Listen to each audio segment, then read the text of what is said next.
আমার একটা চায়ের পানবির দোকান।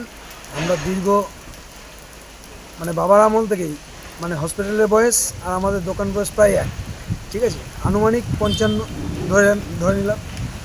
আর এর উপর ডিপেন্ড করেই আমার মেয়ের পড়াশোনা, মায়া প্যারালাইসিস, আমার বউ আমার স্ত্রী আর্থ্রাইটিস বাতে ভুগছে। এই চায়ের দোকানের উপর ডিপেন্ড করে আমরা সংসার চালাই, ঠিক আছে। আর এই সামনে পুজো, এখন আমাদের মাথায় চিন্তা কি করব, যে মেয়েটাকে যে একটু জামা প্যান্ট কিনে দেবো, কী করে পারবো, কিছুই আসছে না, ঠিক আছে। আমরা অনেক রিকোয়েস্ট করেছি, কাগজপত্র আমাদের আমরা দীর্ঘ 2.5 মাস ধরে এসডিও ম্যাডামের কাছে, বিএলআর সাহেবের কাছে, এমনকি আমাদের কোতোয়ালি থানায় আমরা একটা নোটিশ দিয়েছিলাম।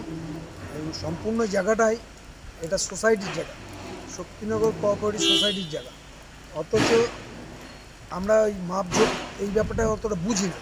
এলআর আরএস যখন জানতে পারলাম, এখন সব এলআরের মধ্যে ফেলে দিয়েছে এরা, ঠিক আছে। তা আমাদের একটা বিনীত অনুরোধ, আমাদের সবার তরফ থেকে আমি একাই বলছি, যাতে আমরা ব্যবসা করে এই চলাফেরা বা খাওয়া দাওয়া করতে পারি, একটা রাস্তা যেন সরকার যেন ভিড় করে। এখানে কতগুলো দোকান আছে? এখানে মিনিমাম 55, ছোটো বড় মিশিয়ে 55, আর এই লেফট সাইডে আরও 10-15টা আছে। হ্যাঁ, মোটামুটি 70টা দোকান আছে। আপনার নাম কি? আমার নাম এমনি এখানে আমাকে ডাকনাম বাপি চক্রবর্তী বলে ডাকে, বিশ্বজিৎ চক্রবর্তী আমার নাম। এটা এরিয়াটা কোন এলাকা? এটা শক্তিনগর ডিস্ট্রিক্ট হসপিটাল, তার গায়ে সংলগ্নই আমাদের দোকান। এবং আমরা শুধু তাই নয়, হসপিটালে পেশেন্ট পার্টি যারা আসে তারা আমাদের দ্বারা খুব উপকৃত হয়। কোনো পেশেন্টের গরম জলের দরকার পড়লো, বা দাদা বাচ্চা ভর্তি হয়েছে, দুধটা গরম করে নিই, হ্যাঁ, আমরা এই উপকারগুলো করে থাকি।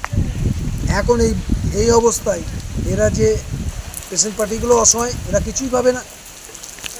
এই অবস্থা, পুজোর সামনে 1 মাস বাকি নেই, এর মধ্যে এই অবস্থা। আপনার নাম কি বললেন? আমার নাম বাপি চক্রবর্তী।